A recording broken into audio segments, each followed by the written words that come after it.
Ok. Donc on est au Lashon Hara, le 10e jour. Gam keshareshut netuna. Parler du Lashon Hara même quand on a reçu la permission. Hein.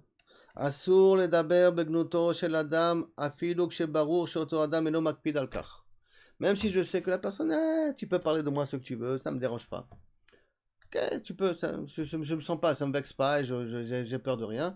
Quand même, tu n'as pas le droit de parler sur le de Lashon Hara. Kefi uva sheuva lehem, comme on a parlé au début. Etzem adibur begnut ravero ou isur Lashon Hara bifnei atzmo. Déjà, soulever les défauts d'un autre, le gnout, les défauts, les erreurs d'un autre, en soi, ça s'appelle déjà du lachon hara, c'est d'abord très clair. Même si je ne prends pas en considération ce que la personne, elle ressent du lachon hara que je dis. Et c'est manian que je dis quelque chose de négatif, ça s'appelle du lachon hara. Le dibour lachon hara hu anigud agamur le malat romemut shel adam kenivra yechidi sheyesh bo tzelem elokim. Le fait de dire du mal, c'est l'antithèse de toute la raison de la création de l'être humain. N'oublions pas que toute la force de l'homme, c'est dans sa force, son koach hadibour. Et HaKadosh Baruch Hu, il nous a donné un koach hadibour. Et HaKadosh Baruch Hu ne veut jamais dire du mal, ni de ses créatures, et en kol sheken, ni du Ham Israël.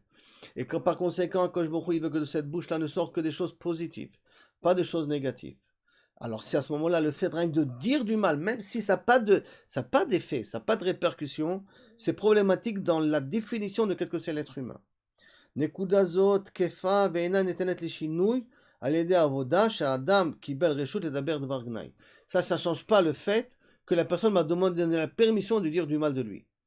La seule chose qui peut avoir une permission de dire du mal, que si c'est un but constructif et éducatif. Si c'est dans un but de nous permettre à ce que Kaviachol, les gens y comprennent et qu'ils fassent attention. Donc il dit, tu peux raconter pour que les gens se mettre une certaine, on va dire, une certaine restriction. Par exemple, Chad Shalom. Quelqu'un, malheureusement, il est tombé sur de la drogue. Il va avertir les autres de ne pas prendre de la drogue. Alors il dit, tu peux me raconter sur cette personne-là qu'elle a pris de la drogue, et regarde, Kaviachol, comment c'est difficile après s'en sortir. Donc, puisque c'est dans un but constructif, ça on verra plus tard que c'est un lachon hara qui est permis. Parce que c'est le but d'améliorer certaines situations, d'éviter certains dégâts. Mais si c'est stam, parler pour parler, du lachon hara sur quelqu'un, même que c'est quelque chose que j'ai la permission, même que ça ne le dérange pas, même qu'il n'a pas de tort, c'est antinomique à la création de ce qui s'appelle l'être humain. L'être humain a été créé pour que de sa bouche ne sortent que des paroles chiyuvim et que d'une vision positive de la vie. Ne pas avoir de vision négative. Porter tout le temps des lunettes claires, pas des lunettes foncées, si on peut faire cette métaphore-là.